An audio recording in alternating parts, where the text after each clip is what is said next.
El avión rugía en la pista, pero el grito de Javier resonó más fuerte: «¡No nos bajaremos!». Sus manos, entrelazadas con las de Mateo, temblaban de rabia y amor mientras la azafata, con rostro rígido, les señalaba la salida. En un instante, su viaje de ensueño a Barcelona se convirtió en una pesadilla pública, con pasajeros mirándolos como si fueran criminales por un simple abrazo. Sevilla, verano de 2025. Javier Torres, de 28 años, había planeado este viaje con Mateo Ruiz, de 26, como una celebración. 2 años juntos, enfrentando miradas, susurros y el peso de una sociedad que aún no los aceptaba del todo. Javier, con su cuerpo esculpido por horas en el gimnasio y una confianza que intimidaba, siempre había sido el protector. Mateo, más reservado, con ojos que parecían guardar 1000 historias, encontraba en Javier su refugio. Eran opuestos que se complementaban, como el sol y la luna en el cielo andaluz. Aquella mañana en el aeropuerto de Sevilla-San Pablo, todo parecía perfecto. Habían llegado temprano, riendo, con las maletas llenas de sueños. Javier llevaba una camiseta ajustada que marcaba sus músculos, y Mateo, con una camisa de lino, lo miraba con esa sonrisa que hacía que el mundo se detuviera. Se sentaron en la sala de espera, compartiendo un café, sus manos rozándose con naturalidad. Pero un hombre mayor, sentado frente a ellos, frunció el ceño. Luego otro. Y una madre apartó a su hijo, como si el amor entre ellos fuera contagioso. Cuando subieron al avión, ocuparon sus asientos en la fila 12. Javier apoyó su cabeza en el hombro de Mateo, y éste le susurró algo que lo hizo reír. Fue entonces cuando la azafata, una mujer de mediana edad con el uniforme impecable, se acercó. «Señores, están molestando a los pasajeros», dijo con voz cortante. Javier levantó la mirada, incrédulo. «¿Molestando? ¿Por qué?». La respuesta fue un golpe, por comportamiento inapropiado. «Deben bajar del avión». El silencio en la cabina era ensordecedor. Mateo apretó la mano de Javier, sus nudillos blancos. «¿Inapropiado?». «Solo estamos sentados juntos», exclamó Javier, su voz resonando como un trueno. Los pasajeros giraron sus cabezas, algunos con curiosidad, otros con desprecio. La azafata no cedió. «Es política de la aerolínea. Acompáñenme, por favor». Pero Javier no se movió. «No nos iremos. No hemos hecho nada malo». La situación escaló rápidamente. El capitán fue llamado, y 2 guardias de seguridad aparecieron en el pasillo. Mateo, con lágrimas contenidas, susurró: «Javi, no vale la pena». Pero Javier, con el fuego de la injusticia ardiendo en su pecho, se puso de pie, enfrentando a los guardias. «Si nos quieren bajar, tendrán que arrastrarnos». Los pasajeros murmuraban, algunos grababan con sus teléfonos. La humillación era insoportable, pero el amor entre ellos era más fuerte.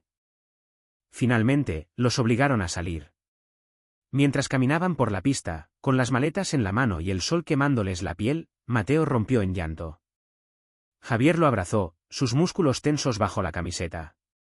«No dejaré que nos hagan esto», prometió.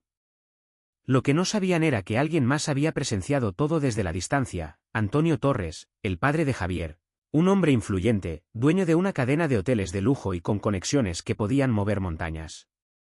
Antonio, de 55 años, era un hombre de pocas palabras, pero su presencia imponía respeto. Había criado a Javier solo, tras la muerte de su esposa, y aunque al principio le costó aceptar la orientación de su hijo, el amor por él era inquebrantable. Desde la ventana de la sala VIP, Antonio vio cómo humillaban a su hijo y a Mateo. Su rostro, curtido por años de lucha, se endureció. «Nadie toca a mi familia», murmuró. Esa misma tarde, Antonio hizo una llamada. No era un hombre vengativo, pero la injusticia contra su hijo despertó algo en él. Contactó a sus abogados, a ejecutivos de la aerolínea, a políticos locales. En menos de una hora, la noticia corría como pólvora. Antonio Torres había iniciado un boicot contra la aerolínea, amenazando con cerrar acuerdos comerciales y exponer el incidente en los medios. Pero esto era solo el comienzo. Javier y Mateo, aún en el aeropuerto, no sabían del plan de Antonio. Sentados en un banco, con las maletas a sus pies, intentaban procesar lo sucedido. «No es justo, Javi», dijo Mateo, su voz rota. Nunca lo es, respondió Javier, apretando su mano. Pero en sus ojos había una chispa. No se rendirían. Este era el comienzo de una lucha que cambiaría sus vidas y las de muchos otros. La noche cayó sobre Sevilla, pero la ciudad no dormía. En un pequeño bar de Triana, Javier y Mateo se refugiaron, buscando consuelo en una copa de vino tinto. Las luces cálidas del lugar contrastaban con la frialdad que aún sentían en sus corazones. Javier, con su mandíbula apretada, no podía dejar de pensar en la humillación en el aeropuerto. Mateo, más calmado, trazaba círculos con su dedo en el borde del vaso. Tenemos que seguir adelante, amor, dijo, aunque su voz temblaba. Javier lo miró, sus ojos oscuros brillando con determinación. No, Mateo. Esto no termina aquí. Mientras tanto, Antonio Torres estaba en su oficina, una habitación elegante con vistas al río Guadalquivir. Los teléfonos no dejaban de sonar. Sus abogados ya habían redactado una demanda contra la aerolínea, alegando discriminación.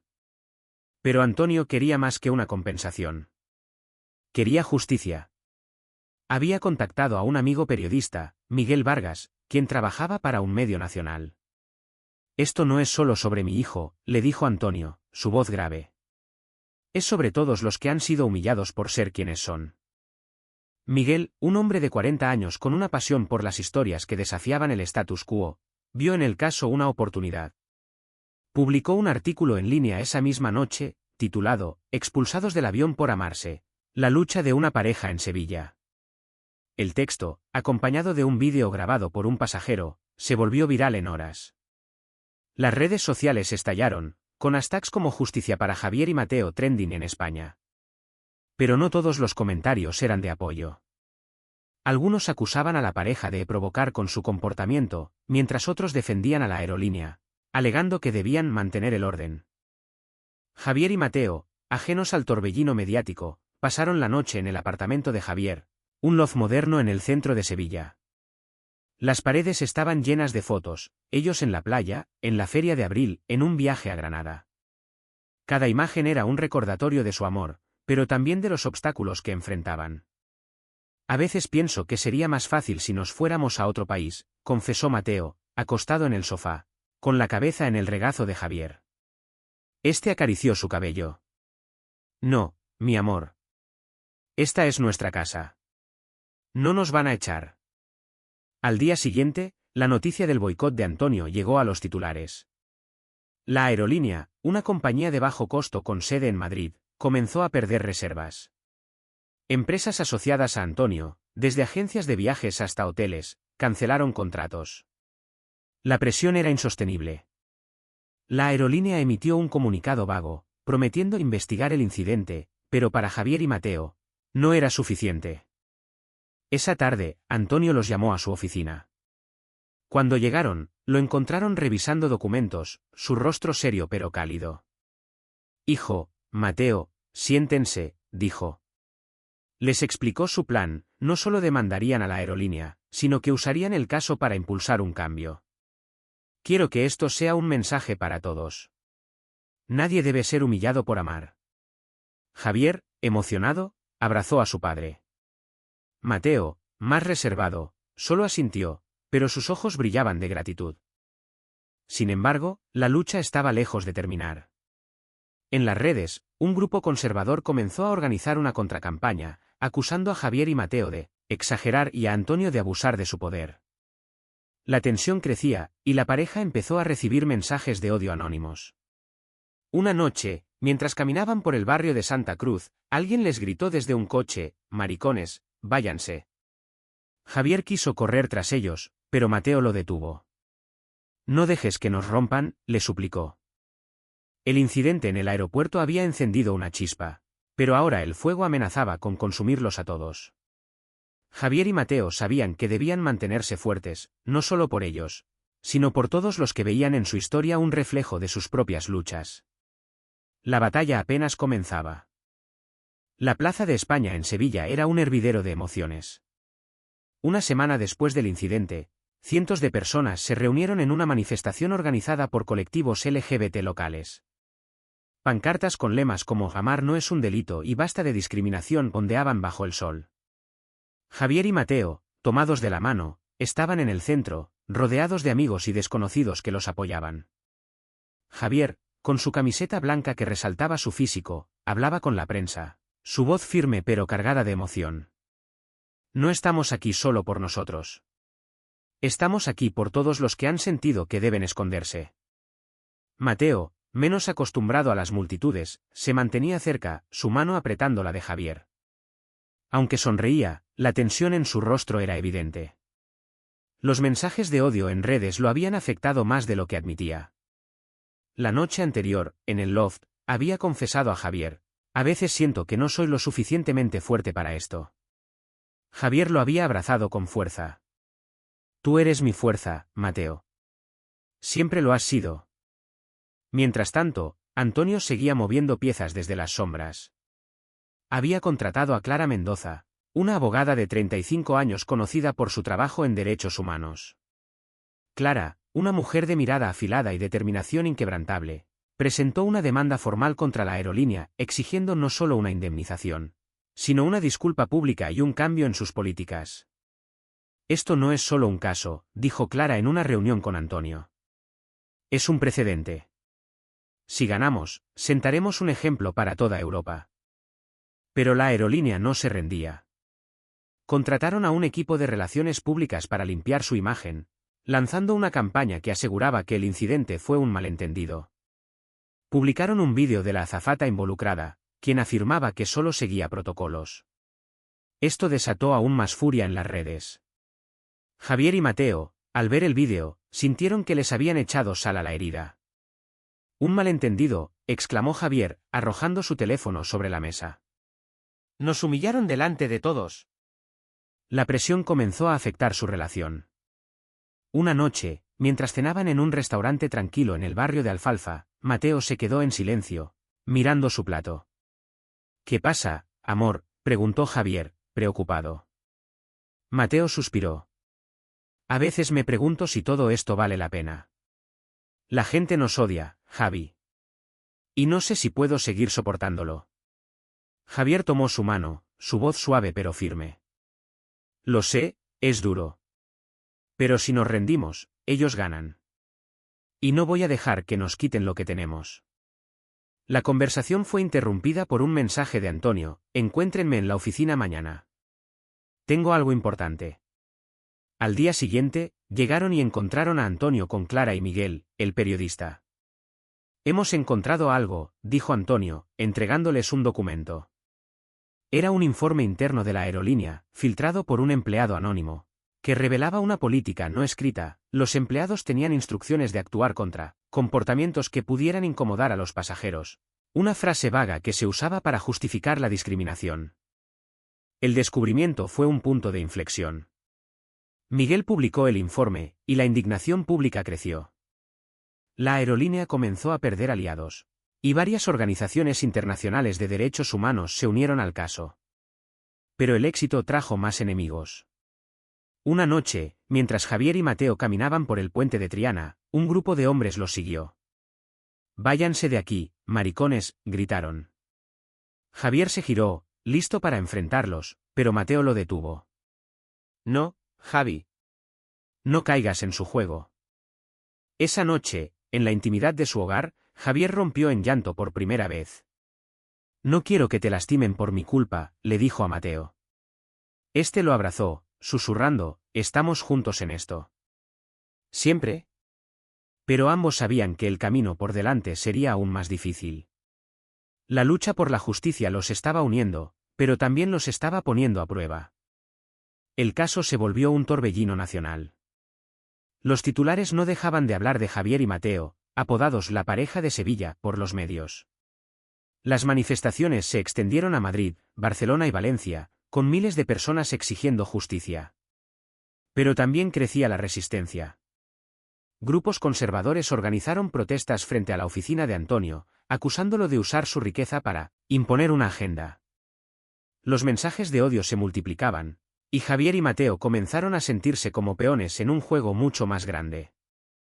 Una mañana, Mientras desayunaban en una cafetería cerca de la catedral, una mujer se acercó. Era Sofía, de 30 años, una activista trans que había seguido su historia. Gracias por no rendirse, les dijo, con lágrimas en los ojos. Lo que están haciendo significa todo para nosotros. Sus palabras fueron un recordatorio de por qué luchaban, pero también una carga. No sé si estoy hecho para ser un símbolo, confesó Mateo a Javier más tarde, mientras paseaban por los jardines del Alcázar. Javier lo abrazó. No tenemos que ser perfectos. Solo tenemos que ser nosotros. Mientras tanto, Clara, la abogada, trabajaba sin descanso. Descubrió que la aerolínea había tenido incidentes similares en el pasado, pero todos fueron silenciados con acuerdos económicos. Esto no es solo una empresa, le dijo a Antonio. Es un sistema que protege la discriminación. Antonio, con su instinto de hombre de negocios, decidió ir más allá. Contactó a socios internacionales, presionando a la aerolínea desde todos los frentes. Su boicot estaba funcionando, las acciones de la compañía caían, y los ejecutivos comenzaron a negociar. Pero la lucha tomó un giro personal cuando Javier recibió una llamada de su madre adoptiva, Elena, de 50 años, quien vivía en un pueblo cerca de Cádiz. Elena, que había acogido a Javier cuando Antonio estaba demasiado ocupado con su imperio, siempre había sido su apoyo incondicional. Hijo, estoy preocupada, le dijo. La gente en el pueblo está hablando. Algunos dicen que estás causando problemas. Javier sintió una punzada en el pecho. Mamá, no estoy causando problemas. Solo estoy defendiendo lo que es justo. Elena suspiró. Lo sé, cariño. Pero ten cuidado. No todos quieren lo mismo que tú. Esa noche, Javier y Mateo discutieron. Mateo, agotado por la presión, propuso tomar un descanso de la lucha pública. Podemos seguir, pero en privado. No quiero que nos destruyan. Javier, con su temperamento ardiente, se opuso. Si nos escondemos ahora, todo esto habrá sido para nada. La discusión escaló, y por primera vez en 2 años, durmieron en habitaciones separadas. A la mañana siguiente, Javier encontró a Mateo en la cocina, con ojeras. Lo siento, dijo Mateo. No quiero perderte. Javier lo abrazó, prometiendo que encontrarían un equilibrio. El punto de inflexión llegó cuando Clara convocó una rueda de prensa. Frente a decenas de periodistas, Javier y Mateo contaron su historia, desde el amor que los unió hasta la humillación en el avión. Javier habló con pasión, su voz resonando en la sala: no pedimos nada más que ser tratados como humanos. Mateo, más reservado, añadió: el amor no debería ser un delito. El impacto fue inmediato. La aerolínea, acorralada, anunció que revisaría sus políticas. Pero para Antonio, eso no era suficiente. Quiero una disculpa pública, exigió. Mientras tanto, la presión sobre Javier y Mateo crecía. Una noche, alguien lanzó una piedra contra la ventana de su loft, con una nota que decía: desaparezcan. Javier, furioso, quiso salir a buscar al culpable, pero Mateo lo detuvo. No podemos dejar que el odio nos gane, le dijo. En ese momento, tomaron una decisión: seguirían luchando, pero también protegerían su amor. Porque, al final, eso era lo que los mantenía en pie. El juicio contra la aerolínea comenzó en un tribunal de Sevilla, un edificio antiguo con columnas que parecían sostener el peso de la historia. Javier y Mateo, vestidos con trajes elegantes, entraron tomados de la mano, enfrentando una sala llena de periodistas, activistas y curiosos. Clara, la abogada, estaba a su lado, con un portafolio lleno de pruebas. Antonio observaba desde la primera fila, su rostro imperturbable, pero sus ojos llenos de orgullo. La batalla legal prometía ser feroz. El abogado de la aerolínea, un hombre de traje caro y voz melosa, argumentó que el incidente fue un error humano y que la compañía no tenía políticas discriminatorias. Pero Clara no se dejó intimidar. Presentó el informe filtrado, declaraciones de testigos y vídeos de pasajeros. También llamó al estrado a la azafata, quien, bajo presión, admitió que actuó por quejas de pasajeros, aunque no pudo especificar qué habían hecho Javier y Mateo para merecer ser expulsados. Fuera del tribunal, las manifestaciones continuaban. Sevilla se había convertido en un símbolo de la lucha por los derechos LGBT, pero también en un campo de batalla. Grupos opositores gritaban consignas homófobas, mientras los partidarios de Javier y Mateo respondían con cánticos de amor y libertad. La ciudad estaba dividida, y la pareja sentía el peso de cada mirada, cada palabra. Una noche, después de una larga jornada en el tribunal, Javier y Mateo se sentaron en el tejado de su loft, mirando las estrellas. A veces pienso que esto es más grande que nosotros, dijo Mateo, su voz suave. Javier asintió. Lo es. Pero también es nuestro. Nadie puede quitarnos lo que sentimos. Se besaron bajo la luz de la luna, un momento de paz en medio del caos. Mientras tanto, Antonio recibía noticias inquietantes. Un grupo de empresarios, aliados de la aerolínea, estaba presionando a sus socios para que abandonaran el boicot. Quieren jugar sucio, le dijo Clara en una reunión. Pero no saben con quién se están metiendo. Antonio, con su experiencia en negociaciones, ideó un plan, contactó a una aerolínea rival, ofreciendo una alianza estratégica si apoyaban su causa. La jugada fue arriesgada, pero efectiva.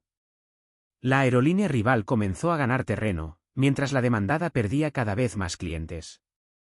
En el tribunal, el testimonio de Javier fue un punto culminante. Subió al estrado, su presencia imponente, y habló desde el corazón. No quiero que nadie más pase por lo que nosotros pasamos. No quiero que el amor sea un delito. Sus palabras resonaron en la sala, y Mateo, desde su asiento, no pudo contener las lágrimas. Incluso el juez, un hombre de rostro severo, pareció conmovido. Pero la victoria no estaba asegurada.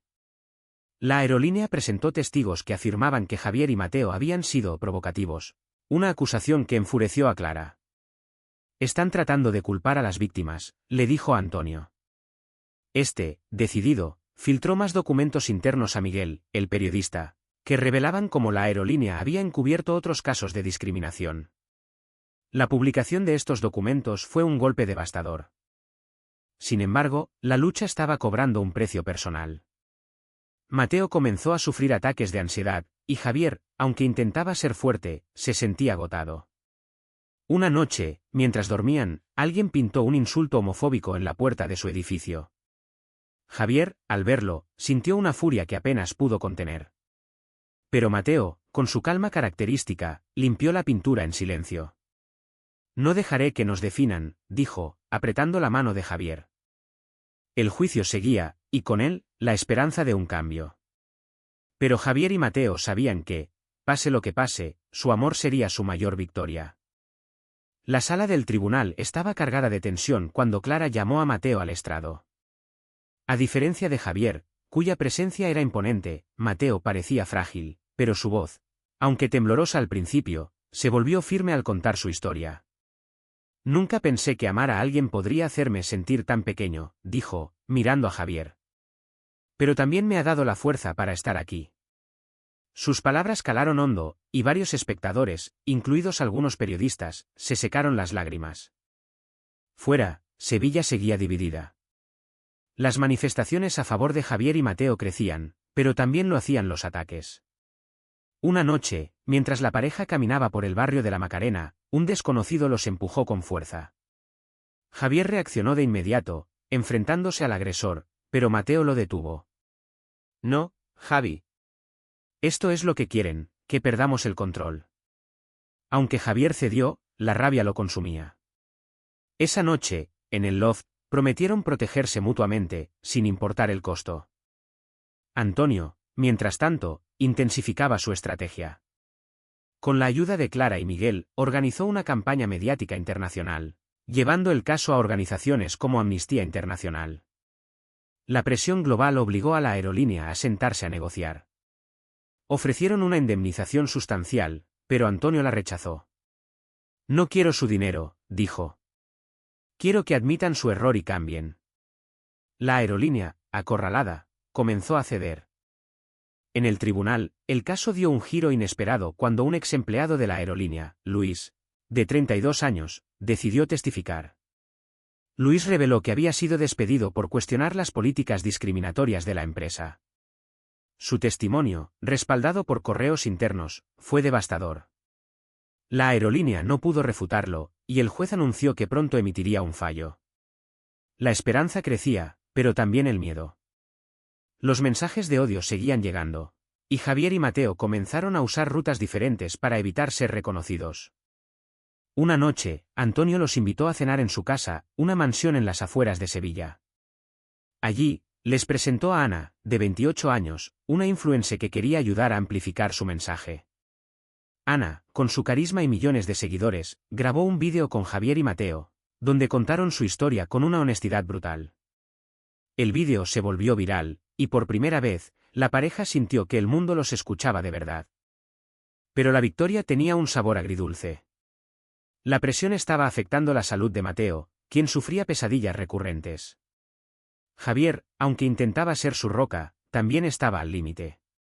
Una tarde, mientras paseaban por el parque de María Luisa, Mateo se derrumbó. No sé si puedo seguir, Javi. Esto me está matando. Javier lo abrazó, prometiendo que pronto terminaría. Pero ambos sabían que el fallo del juez sería solo el comienzo. Cuando el día del veredicto llegó, la sala estaba abarrotada. Javier y Mateo, tomados de la mano, esperaban en silencio. Clara, confiada, les susurró: «Hemos hecho todo lo posible». Antonio, desde su asiento, asintió con orgullo. El juez, tras un breve discurso, anunció que la aerolínea era culpable de discriminación.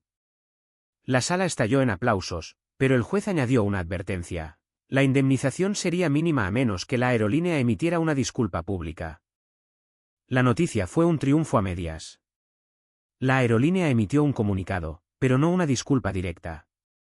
Javier, frustrado, sintió que la lucha no había terminado. Pero Mateo, con una sonrisa cansada, le dijo: «Hemos ganado algo más grande, Javi. Hemos dado esperanza». Y en ese momento, bajo la mirada de cientos, se besaron, desafiando al mundo una vez más. El fallo del tribunal fue un hito, pero no el final. La aerolínea, aunque declarada culpable, se resistía a emitir una disculpa pública. En cambio, anunciaron una revisión de políticas, que sonaba más a estrategia de relaciones públicas que a un compromiso real. Javier y Mateo, exhaustos pero decididos, sabían que debían mantener la presión. «No podemos parar ahora», dijo Javier, mirando a Mateo con una intensidad que reflejaba su amor y su lucha. Antonio, por su parte, no estaba dispuesto a ceder. Organizó una reunión con líderes de la comunidad LGBT, empresarios y políticos progresistas en su mansión. La idea era crear una coalición que no solo presionara a la aerolínea, sino que promoviera leyes más estrictas contra la discriminación en España. «Esto es por mi hijo», dijo Antonio, su voz resonando en la sala. «Pero también es por todos los que no tienen a nadie que los defienda». Mientras tanto, Javier y Mateo intentaban recuperar algo de normalidad. Volvieron a su rutina, aunque las miradas en la calle seguían siendo una mezcla de apoyo y hostilidad. Una tarde, mientras compraban en un mercado local, una anciana se acercó. «Sois valientes», les dijo, apretando la mano de Mateo. «Mi nieto es como vosotros, y me dais esperanza». Sus palabras fueron un bálsamo, pero no podían borrar el miedo que aún sentían. La aerolínea, presionada por la coalición de Antonio y la atención internacional, finalmente cedió. En un comunicado oficial, el CEO, un hombre de 60 años que había evitado el caso hasta entonces, pidió disculpas públicas a Javier y Mateo. «Reconocemos nuestro error y nos comprometemos a cambiar», dijo. Pero para la pareja, las palabras sonaban vacías. «No es suficiente», dijo Mateo, mirando el comunicado en su teléfono. «Necesitamos acciones, no promesas». Clara, la abogada, propuso un nuevo paso: exigir que la aerolínea implementara capacitaciones obligatorias sobre diversidad y sanciones para empleados que discriminaran. La idea fue apoyada por la coalición, y pronto, la aerolínea anunció un plan para trabajar con organizaciones LGBT. Era un pequeño triunfo, pero significativo. Javier y Mateo, aunque agotados, comenzaron a sentir que su lucha estaba marcando una diferencia. Sin embargo, la paz era frágil. Una noche, mientras celebraban el avance en un bar de Triana, un grupo de hombres los confrontó. «Sois los que están arruinando el país», gritó uno. Javier, con los puños apretados, estuvo a punto de responder, pero Mateo lo detuvo. No vale la pena, le susurró. Pero el incidente dejó una marca. Esa noche, en el loft, Javier confesó, a veces siento que nunca seremos libres. Mateo, abrazándolo, respondió, lo seremos, Javi. Porque nos tenemos el uno al otro. La lucha los había cambiado. Javier, antes impulsivo, aprendió a canalizar su rabia en acción. Mateo, antes reservado, encontró una voz que inspiraba a otros. Juntos, comenzaron a hablar en eventos, compartiendo su historia con jóvenes que veían en ellos un faro de esperanza. Pero también sabían que el camino por delante sería largo. La sociedad no cambia de la noche a la mañana, y el amor, aunque poderoso, no siempre vence al odio. A medida que el verano llegaba a su fin, Javier y Mateo decidieron tomarse un descanso. Planeaban un nuevo viaje, esta vez a Granada, donde podrían perderse en las calles de la Alhambra y olvidar, aunque fuera por un momento, la batalla. Antonio, orgulloso, les prometió que seguiría luchando desde su posición. Vosotros sois mi fuerza, les dijo, abrazándolos. Y en ese abrazo, encontraron la certeza de que, pase lo que pase, su amor y su familia los mantendrían en pie. El sol se ponía sobre Granada, tiñendo de rojo las murallas de la Alhambra. Javier y Mateo, sentados en un mirador, contemplaban la ciudad desde las alturas. Habían llegado esa mañana, dejando atrás Sevilla y el torbellino de los últimos meses.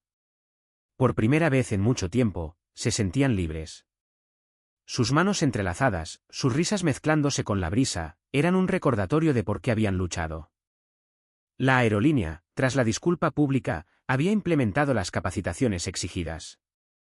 Aunque el cambio era lento, las noticias de empleados sancionados por discriminación comenzaron a surgir. La coalición de Antonio seguía vigilante, asegurándose de que las promesas se cumplieran. En Sevilla, la historia de Javier y Mateo se había convertido en un símbolo de resistencia, inspirando a otros a alzar la voz. Escuelas y universidades los invitaban a hablar, y aunque al principio dudaron, aceptaron, sabiendo que su historia podía cambiar vidas. Pero el verdadero cambio estaba en ellos.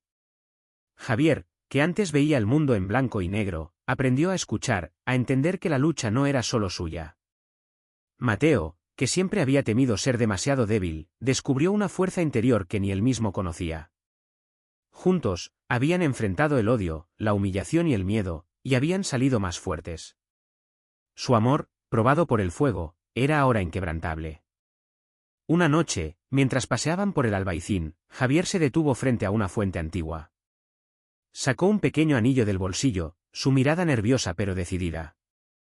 Mateo, no sé qué nos depara el futuro, pero sé que quiero enfrentarlo contigo.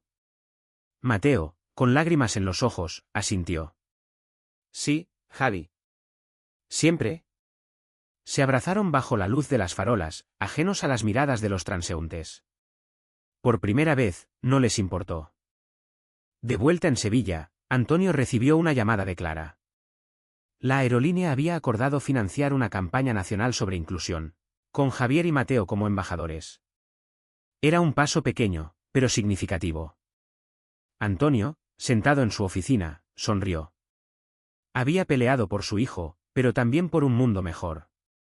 Esto es solo el comienzo, pensó. La historia de Javier y Mateo no terminó con un final de cuento de hadas. El mundo seguía siendo imperfecto, y el odio aún existía. Pero cada paso que daban, cada mano que tomaban, era una victoria. Habían transformado una humillación en un movimiento, un amor en un mensaje. Y aunque el camino fue doloroso, valió la pena. En el mirador de Granada, mientras el sol se ocultaba, Javier susurró, «Hemos ganado, amor». Mateo, apoyando su cabeza en el hombro de Javier, respondió, «No, Javi. Estamos ganando. Y seguiremos haciéndolo». Porque su amor no era solo una chispa, sino un fuego que iluminaría el camino para otros, demostrando que, incluso en la oscuridad, el amor siempre encuentra una manera de brillar.